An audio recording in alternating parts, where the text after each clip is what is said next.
We're going live. Showtime. All right. Hi, everyone. Good morning. Hi, guys. Welcome to our latest 10 to 13 webinar. How is everyone today? I'm Kate. Very spooky webinar. Very Hi. spooky. I'm David. I got carried away with being spooky. What does spooky mean, David? What is spooky? Spooky comes from like a spook, which is another word for a ghost. So spooky is like a little bit scary, related to Halloween, horror. And would you say that it was more or less scary than scary? Is it the No, same kind of feeling? spooky is more often used kind of jokingly. So if you go to a haunted house at a theme park where it's not really scary, you might call it a bit spooky. Hi, Jerry Morgana. Okay. Welcome. Welcome. Hi, Morgana. Hi. Where are you at the moment? Where are you typing from? I'm currently in Florence. I live and I work in Florence. I work at the school we have in Piazza Alberti. And you, David, where are you at the moment? So I am in Valencia, the beautiful city of Valencia, and I actually used to work in Florence with Kate. So this is both a webinar and a beautiful reunion. we haven't spoken since he moved, so that is a lie. So Kate, Excellent. have you ever been to a haunted house? Oh, that's a very good question. Yes, I have. I went to a haunted house when I was a child at Legoland. I don't remember it very well, except I remember being absolutely terrified. I don't remember the details, but I do remember being very scared.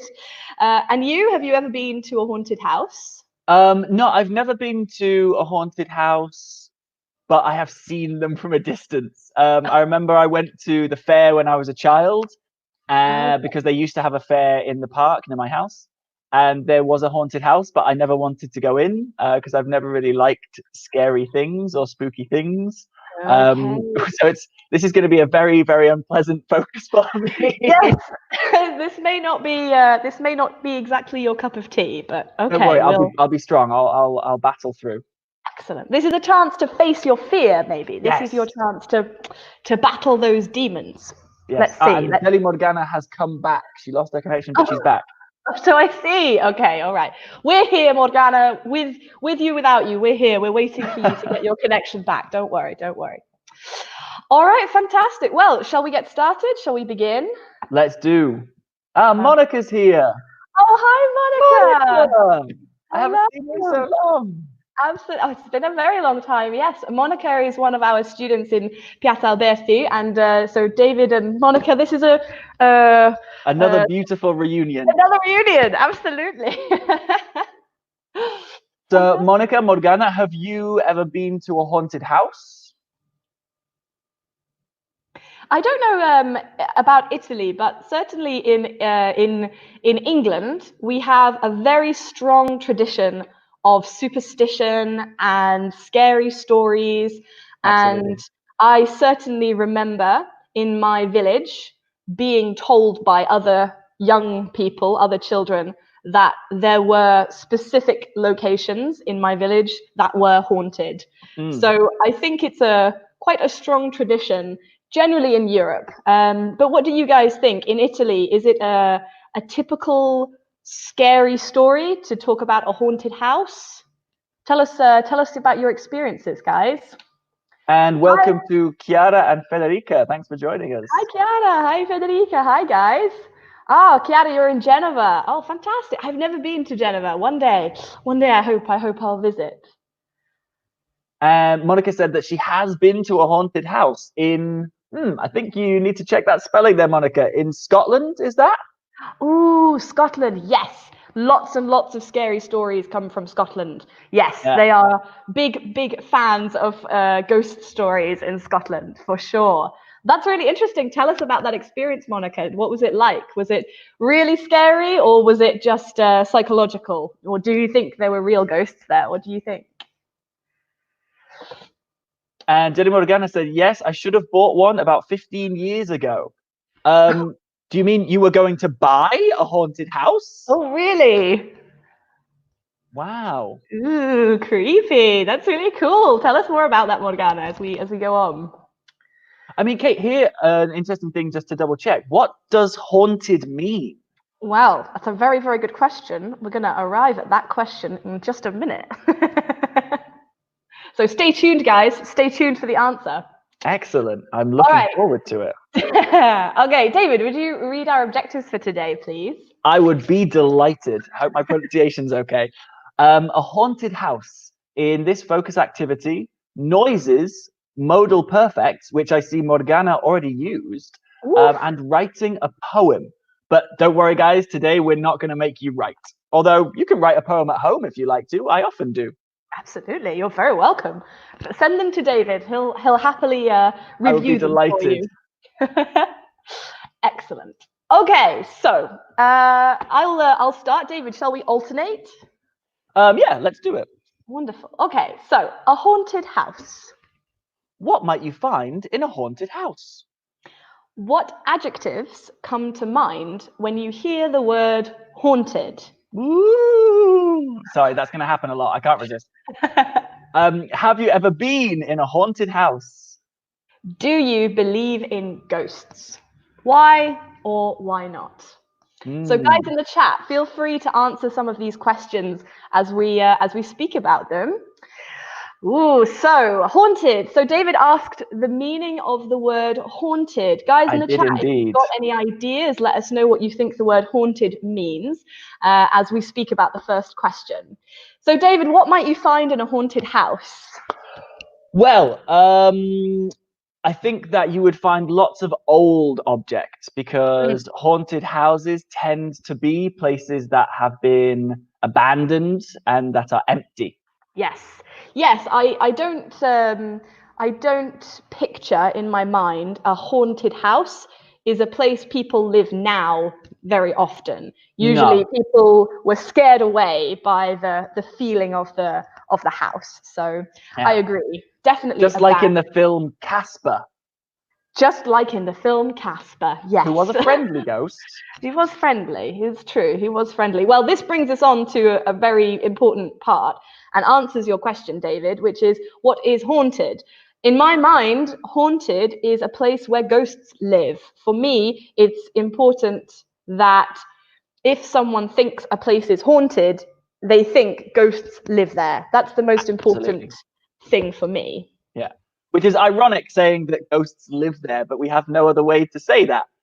And Morgana, she supposed that you find weird and spooky things. Absolutely. And definitely. Great use of spooky. Great use of spooky. Great use of spooky. Yes.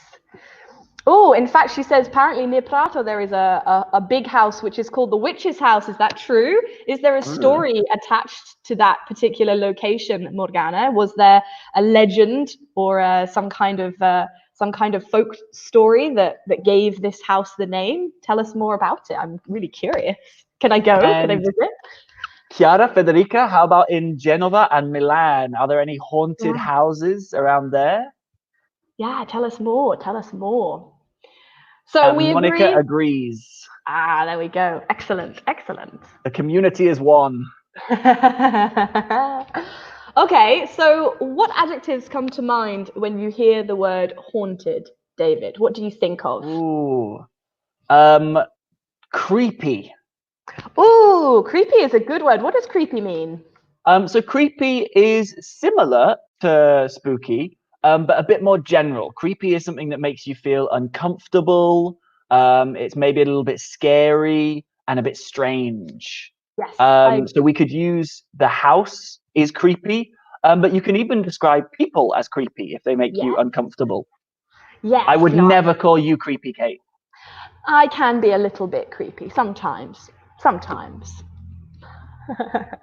Certainly creepy people are the kind of people you want to avoid, I think. Absolutely. Yes, yeah. Definitely. Okay, when I think of haunted, I immediately think of Gothic architecture, and I think often of Victorian England, because Oh. during the Victorian period in England, there was a huge popularity for these kinds of stories.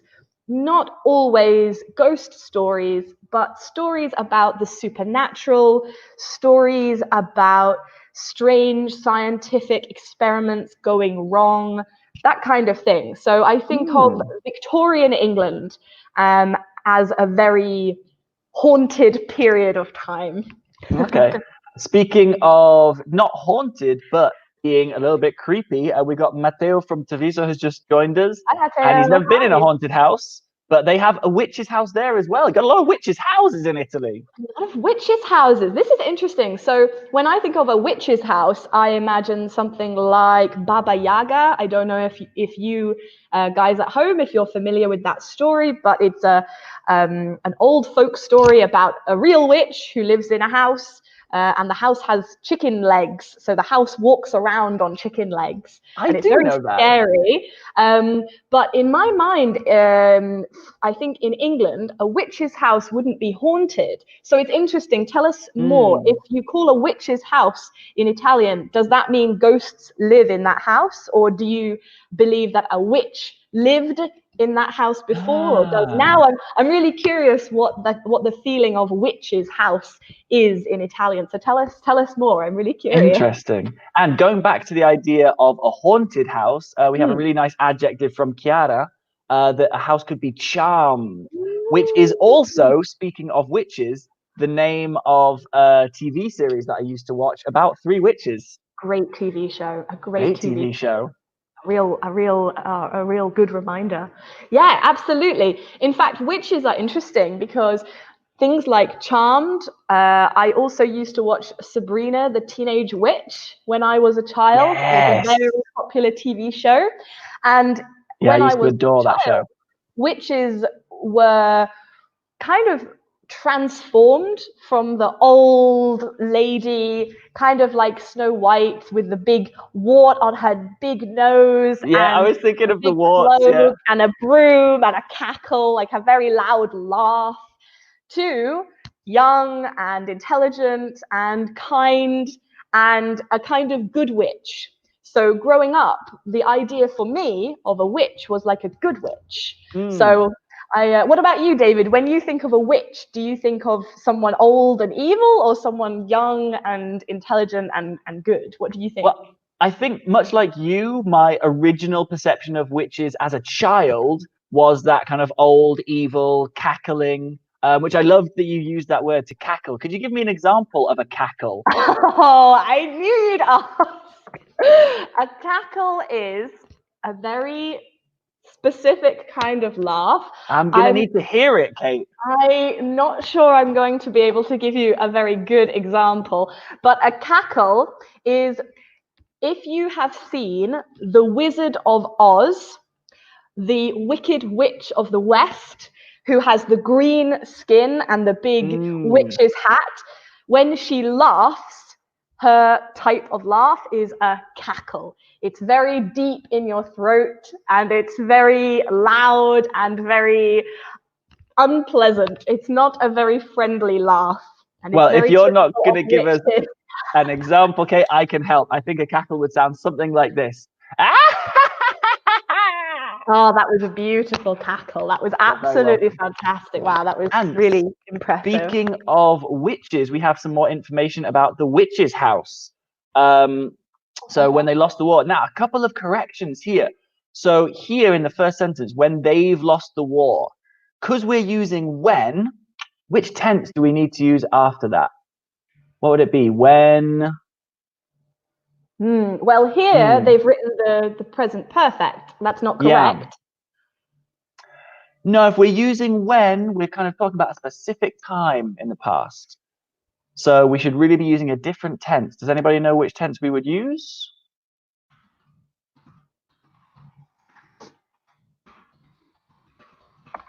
So while you guys are thinking about that and talking about present perfect, have a look at the next question. What do you think, Kate? Have you ever been in a haunted house?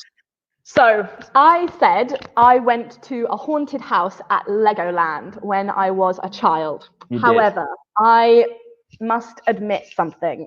It wasn't a real haunted house. It was like a ride. It was an attraction because Legoland is a theme park. A real haunted house? Well, my response to this question is connected to the final question, which is if I believe in ghosts. And I must say, I don't believe in ghosts. Ooh. So, because I don't believe in ghosts, I can't say I've ever been to a haunted house because I don't believe haunted houses are real. However, I have been to old, slightly scary houses with a strange feeling, but only strange because of my mind, not because I believe anything was there. And what about you, David? Do you believe in ghosts? And therefore, have you ever been to a haunted house? Well, no, I don't believe in ghosts, and so therefore, no, I've never been to a haunted house. However, having said that, there was a house in my town where I grew up that people said was haunted. And I did go there once because did it was anything happen? open. No, it was actually quite anticlimactic. No, But no. I Sorry, have been guys. to what some people believe was a haunted house. And Okay. speaking of the past, we Ooh, have a yes. great comment from Matteo. He's cracked it. Yes, because we were using when, we would use the past simple. Excellent, So Matteo. we would be Brilliant. looking at when they lost the war. Fantastic. Now, Good Morgana, stuff, you mentioned Matteo. the past perfect. The past perfect is used when we are discussing a specific thing that happened before another specific thing. So we could use it in this sentence, but we would need to be more clear. Something happened first. Maybe before they had lost the war, something else happened. But in this case, the event you're speaking about is one specific moment when they lost. So we can use the past simple. Absolutely. Excellent, guys. Really, really nice. Yeah, fantastic. Ooh, so Vincenzo, you have a really interesting comment. I think witches live inside a lot of women, and this is amazing. I love. Ooh, there is possessive, Vincenzo. So we need our direct object. We need our subject back as them. I love them. I'm not sure what you mean about witches living inside a lot of women, but certainly some qualities of witches, maybe intelligence and strength, fortitude, perseverance, power. Certainly, I think everyone has these qualities, potentially. Excellent. Okay, so David, anything to add? Do you have any other comments about this slide? Guys, tell us, do you believe in ghosts? And have you ever been to a haunted house? Let us know. Tell us about your experiences. So I actually am very like Matteo in that I don't believe in ghosts, but I didn't like going into that haunted house because I think that you end up feeding off the energy of other people, and because my friends were scared, I felt scared too. And I, much like Matteo, do get scared very easily. I am what we call a scaredy cat. Ooh, it's a really good expression. What does a scaredy cat mean? So a scaredy cat is someone like myself who gets scared very, very easily. And it's often a word that we use to make fun of people when they are scared and we are not. So when I was going into the house and I was afraid, if my friend wasn't afraid, he would say, "Don't be a scaredy cat, let's go inside." Interesting. Okay, that's very, very interesting. I often hear that when it's like it's a chant, like scaredy cat, scaredy cat. Often I think children will say it like that to try and push someone. Often we also use the word chicken. If you call someone a chicken, oh yeah, you're a chicken. And you are saying they are a cowardly person. They don't have any courage. Like chicken. Chicken, you don't want to do it, you're too scared. So it's a similar thing, I think. So you wouldn't give me a cackle, but you will do an impression of a chicken. I'm warming up. I'm getting ready. I'm getting ready for the noises to come. I'm getting ready. I'm very much looking forward to it. Now, Chiara has a really interesting some history for us here. She says the middle town of Triora, I hope I'm pronouncing that correctly, in Liguria, is well known because in the past it was the place where executions of witches took place. Oh. Now there is a museum of witches and witchcraft. Chiara, that's fascinating. Yes. And fantastically written. Really beautiful. Really, really Great beautiful. job, Chiara. Really, really good. Yeah. So well known is a fantastic adjective. We would need it to be spelt with an N at the end, so well known, and it's another way of saying something is famous. That's really, really curious. I would love to visit. I think museums like that have a lot to tell us, maybe not about reality, but about human psychology.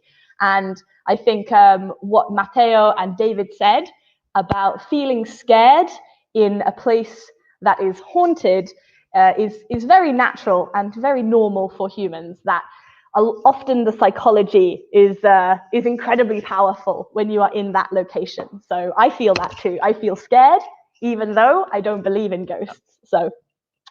And on the other side of that argument, Morgana does actually believe in ghosts and says she's seen one in a theatre near Bridgend.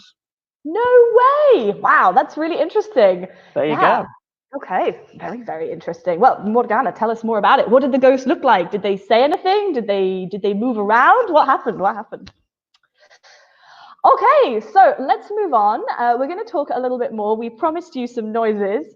Yes. So, David, would you read, please? We're going to do a little quiz, guys. I would be delighted. Okay, so noises. What might howl? An owl, a wolf, or a bear? Okay, so guys, as we're reading, feel free to write your answers. We're going to talk about this vocabulary in a minute, but if you think you know already, then go ahead and type in the comments.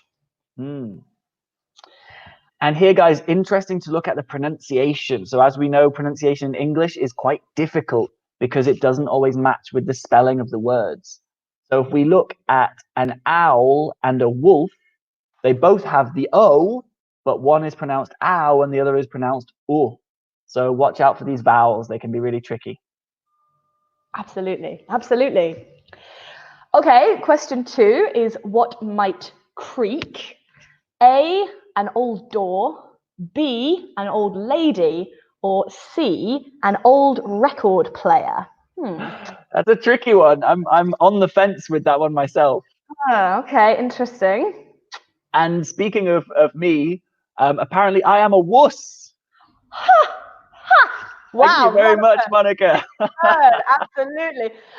So guys, you may know already what a wuss is, but a wuss is similar to a scaredy cat and a chicken. Yes. It's an insult designed to point out someone is not courageous.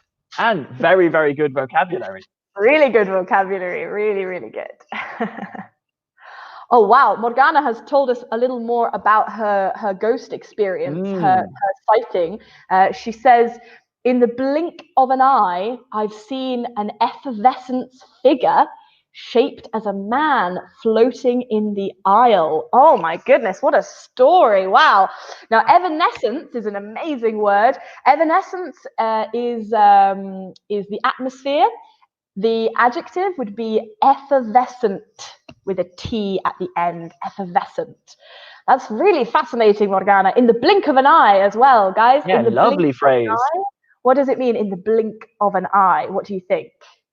Really, really interesting story, Morgana. Thank you for showing us. Thank you for sharing, sorry. Okay, and the final question, David? So what might pop at a beer bottle or a balloon? Okay, so Monica, you've given us your answers to these questions. Fantastic. Yeah, guys, we're still waiting for yours. Everybody join in. Okay, so let's talk first of all, as David said, about this pronunciation.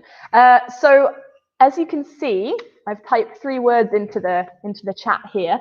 They're all slightly different, but they're all pronounced exactly the same way. So the first word is howl, and you must create that aspirated H. So howl. The second is owl, which is exactly the same but without the aspirated H. So howl and owl.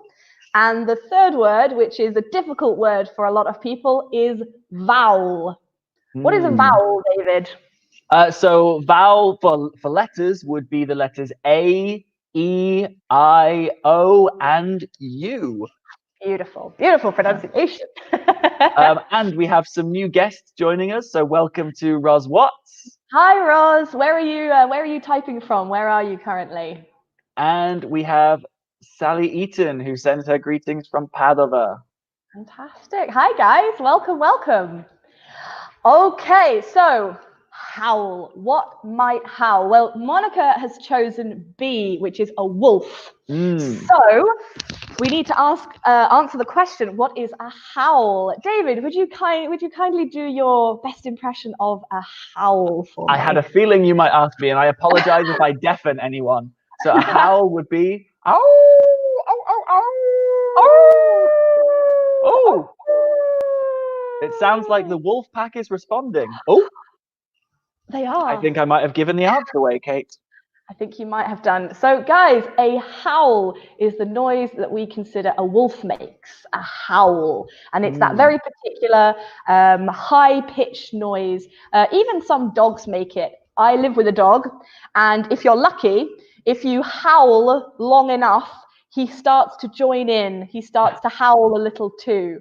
So I think his ancient wolf blood just begins to show itself. Okay, so number 2. And we have some more answers from Matteo joining in, which is really great. Fantastic. Yes. Roz joining us from Gloucester in the UK. Oh, fantastic. Welcome, Roz. Welcome from Gloucester. Okay. Now, Matteo, you said for one, it could be A, an owl. Now an owl makes a slightly different noise. And if you wait maybe 3 or 4 more minutes, then we will go into a lot of detail about the noises that owls make. So Absolutely. hold on. You'll have your moment to demonstrate owl noises. Patience is a virtue. Patience is a virtue. Okay, so what about number 2, David? What might creak? What's a creak? Well, that is a very good question. I think I need a little bit of help with this one, Kate. Could you give me the sound of a creak? So a creak, in my mind, is something like this. I mean, I think that was my best creak. Fantastic. A fantastic example of a creak. And I think having heard that, I feel like I know what the answer is. Okay, well, I think you and Federica might both have a good idea here. I believe so. Federica says that she reckons it's an old door. And I have to say, Kate, I agree.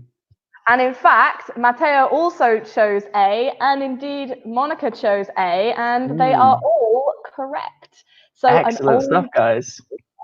So, guys, we'll come back to this in a moment. Do you know the name of the part of the door that creaks? Do you know the name of the metal part at the edge of the door which opens the door? And if they are very old and they don't have any oil on them, then they begin to make this noise. So do you know the name of the metal part of the door? It's a very convincing creak, Kate. Maybe you were a door in a past life. I believe I was. Excellent. Okay, so finally, let's look at the final question. So, David, what might pop? What's a pop?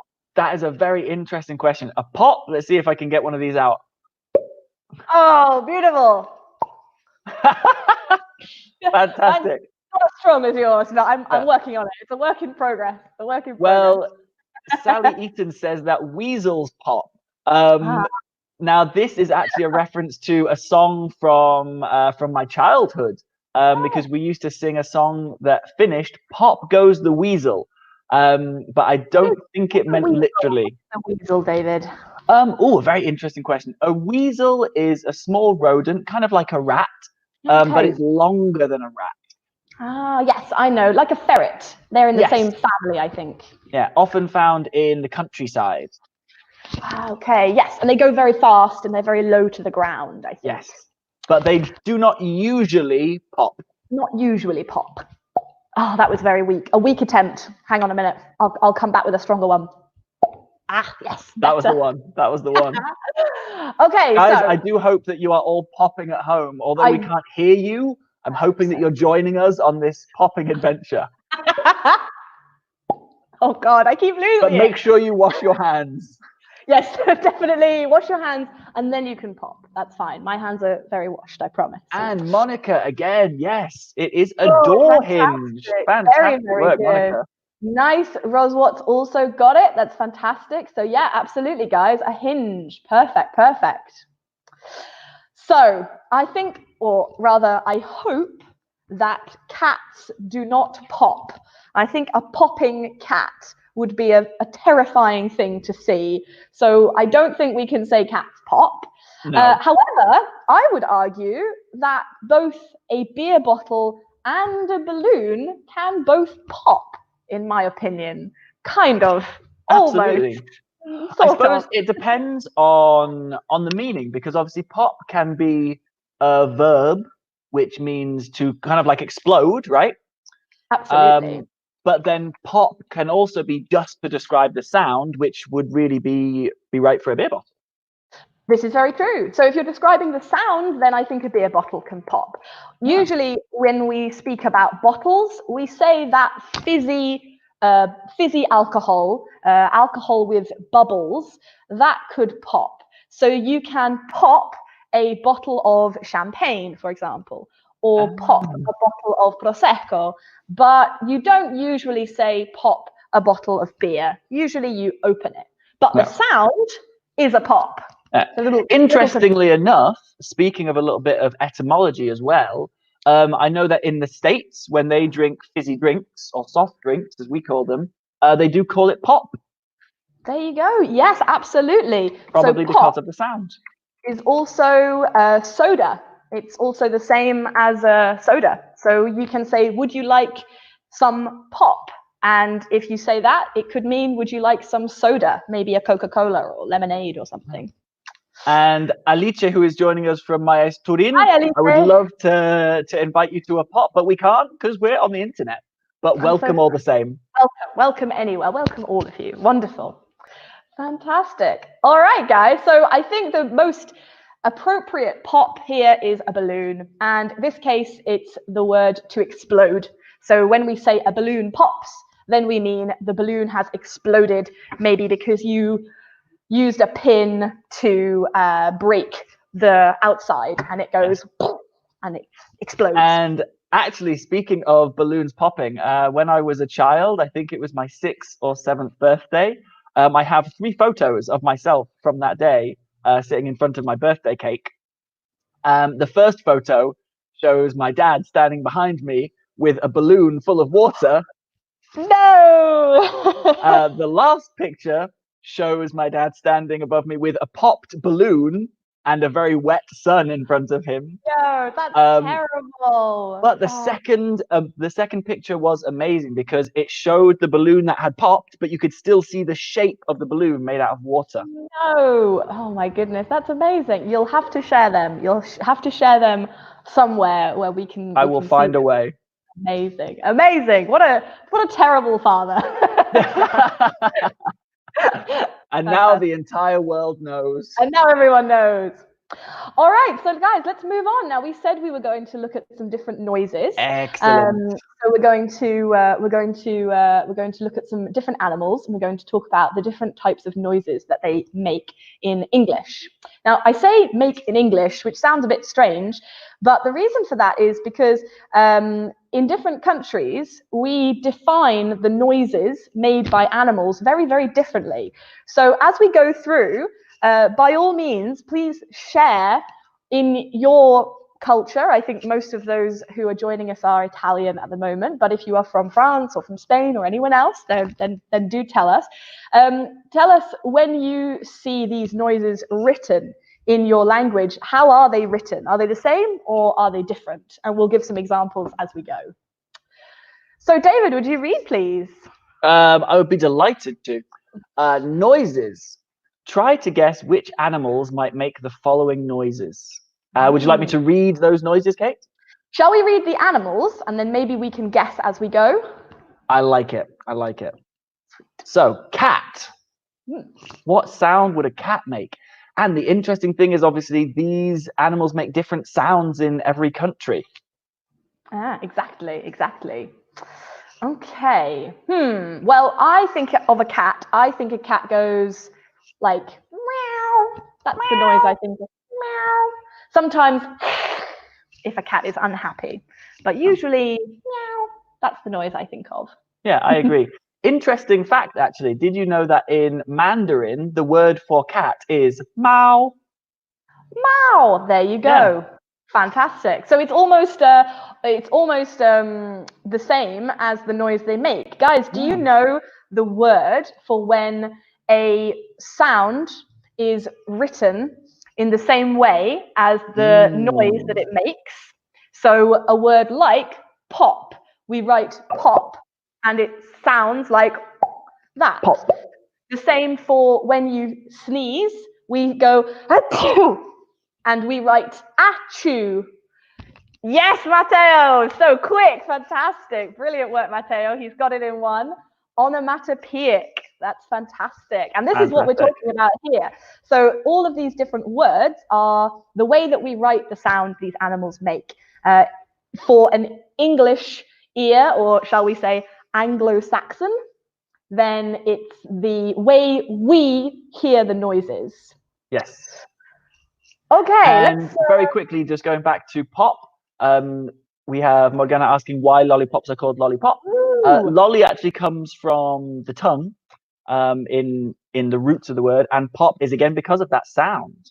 And speaking of sounds, we've got some people who agree with us about meow being the sound a cat makes.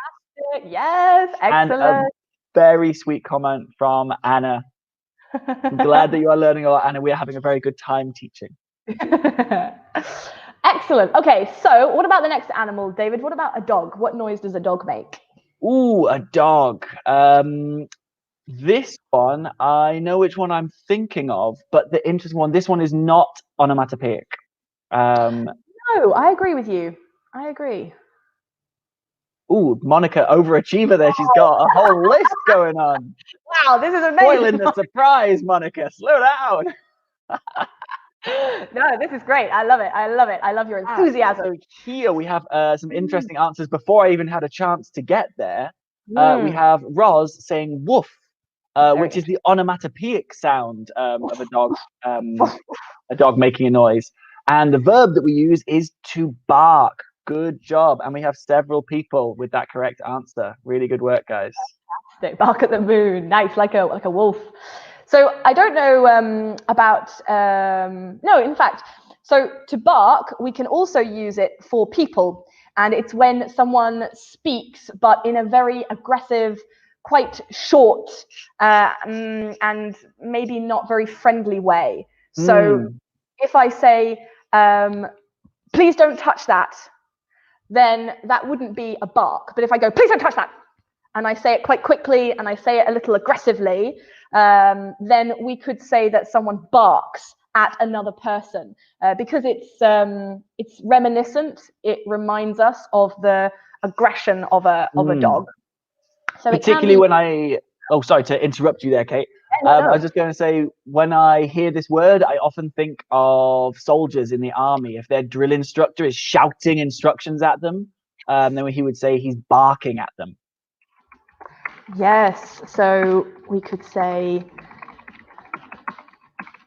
something like this. And some really nice detail we're going into here. Monica saying that a big dog barks, but a small dog maybe not. Ooh, very good. Great bit of vocabulary from Roz that a small dog yaps. Ooh, now this is interesting because I was literally writing something slightly different. I was writing yip. So I guess yip or yap, they're both correct, and they are for that very particular, very annoying noise that small dogs make. That like,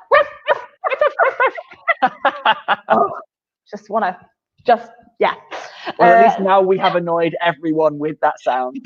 Fantastic. Good. I'm glad. We're just equal opportunity annoyers here. Yeah. Okay, let's move on. Let's talk about the next animal, a bird. Oof, gosh, oh my goodness. Where do you even start with birds? There are so many different types, but there is usually one particular noise in this list that we use for a bird. So, David, a bird? What noise does a bird make? Now, you see, Kate, you've been putting a lot of pressure on me with these questions. I think it's really your turn to answer one. Okay, a bird. I would say a bird, it depends on the bird. Absolutely. But maybe a small bird would make a noise like, maybe a songbird, like a wren or a starling, something like that, would make a very high-pitched noise. The beautiful noise as well, may I say. Oh, thank you. However, if you're a parrot, then you make a noise much like a human, but a little more bird-like. So for me, based on that wonderful example that you gave, I would say probably a bird is going to chirp, right? Oh, yes, I would agree. I agree with you. So number 4. Yes, I completely agree. Excellent. Okay. Ooh, speaking of birds, a very specific kind now, a rooster. Now, what is a rooster, David? The rooster is, well, for a very general term, is a chicken. But the rooster is specifically the male chicken. Ah, okay. Yes, absolutely. Now, I know a lot of different countries have very different versions of what this noise is. This is the noise you hear maybe at 5 or 6 o'clock in the morning if you live near a farm. Roosters typically wake up very early. So this is the noise you hear if you live near to these kinds of animals. And in English, we call it a cock-a-doodle-doo. This is the rather strange interpretation of this noise, and if you make it in the way we hear it, it would be something like cock-a-doodle-doo. That was glorious, Kate. Thank you very much. You're welcome. Okay, another bird next. So an owl, David. What kind of noises do owls make? An owl. So I can think of the sound in my head. It would be something along the lines of whoo, whoo, whoo. Interesting. Now that sounds to me almost like a hoot, perhaps, Yeah. if one were to write down a hoot. I would agree. Fantastic. Now again, noises that owls make can be very different. Sometimes they make really aggressive noises, but certainly I think usually, I think eagle owls possibly are the owls that make that woo-hoo, woo-hoo, woo-hoo, that very typical kind of owl noise. Excellent owl knowledge. And apparently we are crazy. I think you might be right, Morgana. Another correct answer. One thing, remember, onomatopoeic is an adjective. So we need to say it's an onomatopoeic word. For example. Perfect. Yeah, exactly. Nice. Really good, guys. And Monica, you say, I live in the sticks. I live in the sticks. That's really fantastic. What does that mean, guys? Do you know if you live in the sticks? David, do you live in the sticks? No, I actually live quite close to the center of Valencia in a lovely neighborhood called Rusafa. Ooh, wonderful. Yeah. Very One nice. thing to look at here. So we have cock-a-doodle-doo is the sound, the onomatopoeic sound. But the verb, what would the verb be? Not cock normally, but to. Ooh, very, very good. Does anybody know what that verb would be? I have a pretty good idea. And yes, Monica, the sticks is the countryside. Now, if a rooster makes a noise, we describe the noise as cock-a-doodle-doo. But I think, and maybe you'll correct me if I'm wrong, David, but I think we use the verb to crow. The rooster crows. Absolutely. Which is really weird because a crow is another bird. It's really confusing. But then when a crow makes a sound, it doesn't crow, it caws. Oh, God. Okay, it's getting really confusing. Right? So the crow caws. This is the noise that crows make. The big black birds with the big long beak. They're a member of the corvid family, and they all make this quite aggressive kind of noise. So roosters crow, crows caw. Yay, English.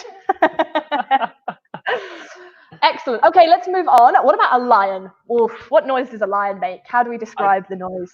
I think I'm going to have to describe it because I don't think I can make the noise a lion makes. I think I can, but it sounds really, really rubbish. It sounds really, really pathetic See, compared now to I how really want to hear that. I think everybody wants to hear that, guys. Post in the Rawr! comments. Like that. Oh, terrifying. I remind myself of Simba in The Lion King when he tries to make this noise, and his bird friend is very like, oh, pathetic. It's really, really pathetic because he's only a baby lion. Yeah. So Well, I'm only a baby lion.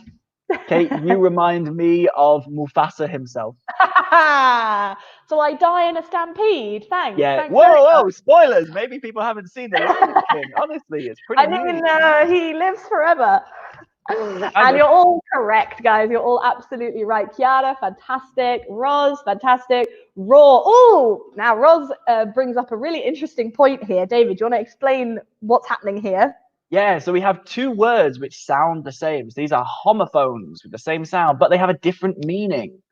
So roar, the first one, R-O-A-R, would be the sound that lion makes. But raw, the second one, with that spelling, normally would mean something that is not cooked. So, for example, lions roar and lions eat raw meat. So meat that is not cooked. Very, very good. Yeah, absolutely. But the pronunciation is exactly the same, guys. Exactly the same. So yeah, the lion roars. Fantastic. And when he's in the jungle, the lion sleeps tonight. Okay, good. Yes, he does. Okay, what about a mouse? Ooh, what about a mouse? What noise does a mouse make? This one is a tricky one, yeah. Okay, the noise that I think a mouse makes is squeak, squeak, squeak, squeak, squeak, squeak, squeak, squeak. Absolutely. So, I mean, that must be squeak, surely. Squeak. I think squeak is correct. Yes. Incidentally, squeak is also the noise that you can describe a door making. Like before, we had the word creak. You can also say squeak. Squeak is more high pitched. So, like, perfect, exactly. So a creak could be quite low. Okay, it's like a yapping dog. So a creak could be a very low sound, but a squeak is a very high sound. So it's possible that your door could creak or squeak, or maybe both. All right, what about a pig? Ooh, a pig. Hmm. Now, I saw Babe the sheep pig when I was young, so I can remember the sounds from that. And it was something along the lines of. Yes, I think so. This is a pig noise as far as I'm concerned. Very like very nasal, very in your nose. Fantastic. And in English, we call it an oink. An oink. So if you don't want to use your nose and potentially embarrass yourself, you can say oink is Oink, the noise. oink. Oink, oink, oink, oink, oink is the noise a pig makes if you want to be a little more elegant. Yes, that'll do, pig. That'll do.